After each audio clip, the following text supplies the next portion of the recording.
Jaksa Tipikor Kejari Maluku Tengah tahan 6 tersangka korupsi dana desa.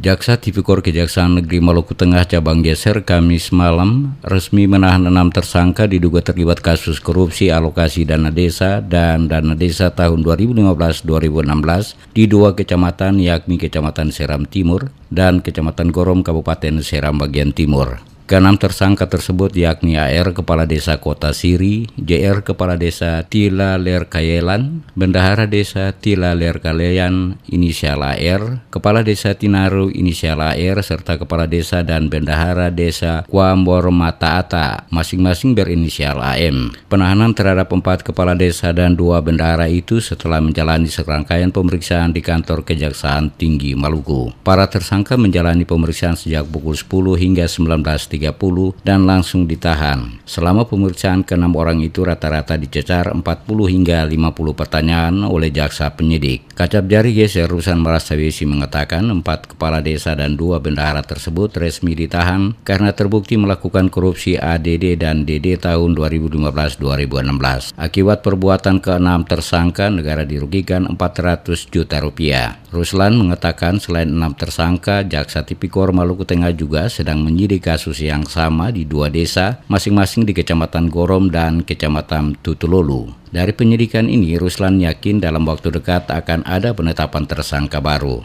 Pemeriksaan hari ini oleh tim penyidik Capjari Maluku Tengah digeser terkait dengan persoalan dana desa.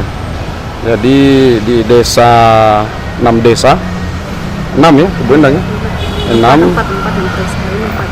Maaf, hari ini 4 desa, tapi yang sudah ditahan total 6 desa untuk dengan tambahan 4 ini.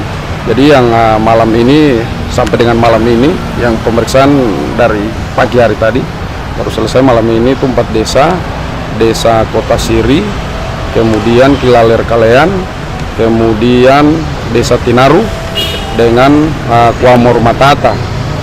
Jadi tersebar ada yang di Kecamatan Gorom, kemudian Kecamatan Seram Timur, ya, semua 2 kecamatan itu.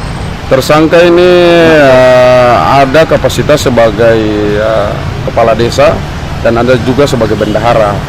Usai ditetapkan, ke-6 orang tersangka itu langsung dimasukkan ke dalam mobil tahanan kejaksaan, selanjutnya dibawa ke rutan kelas 2 Waheru Ambon untuk ditahan. Ke-6 tersangka dijerat pasal 2 Junto pasal 5 ayat 1 dan pasal 3 Undang-Undang nomor 31 tahun 99 dan Junto Undang-Undang nomor 20 tahun 2001 tentang tindak pidana korupsi. Stefano Lilinger untuk Carang 8.